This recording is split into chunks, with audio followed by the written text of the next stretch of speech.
With Tammy Beaumont after a century against Surrey ladies there, a defeat and a win, and it looks like potentially Sussex have pipped you on the net run rate. What's your overall thoughts on that? Yeah, I mean, the way we came back in the second game after losing quite heavily to Notts, I mean, we can be really proud of that. All the girls played a really good part in that game. Yes, it's gutting to kind of know that we did everything that we could in that second game to kind of give us a chance of getting the top spot. But yeah, so it's really like heartbreaking and a bit gutting to hear we've lost just on net run rate. Yeah, and overall the season it's been quite a challenge, hasn't it, with the England players missing? Yeah, I mean, so at times we've had like 5 players missing for one round of the T20, and we've obviously missing 3 of our top order here. So the fact that we've still come really close to clinching the title has been really awesome and shows a lot of strength and depth in our squad. And the captaincy, how have you enjoyed that in the absence of Charlotte?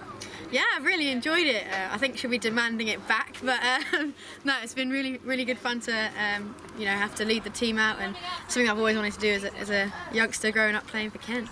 And a bit about women's cricket. Obviously, it's massively been in the spotlight this summer with the Ashes, and there's a lot of talk about obviously how England performed and the Ashes overall. It's still alive, obviously, with the T20s to go. Do you think that it's with the Ashes, women's cricket still in a decent situation with everything that's gone on?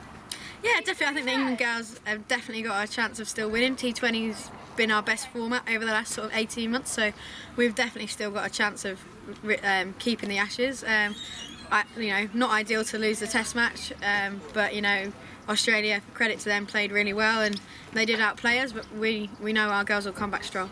And yourself today, a century and a sparky 20-odd in the first game. You're happy with your form coming in at the end of the summer there, making some runs in front of the few selectors in the crowd perhaps? Yeah, I was actually saying before I went out in the second game to one of the girls, I feel like I've got a lot of pretty 30s, 40s this year, and like have kind of been missing the big score, so to actually finish off the T20 season with 100 was really pleasing for me personally. Really happy with how I hit them today and how I have been all season. Just played a few silly shots and got out and sort of a good start, but not gone on. And plenty still to play for. We obviously 2 back-to-back county championship games at the end of the month.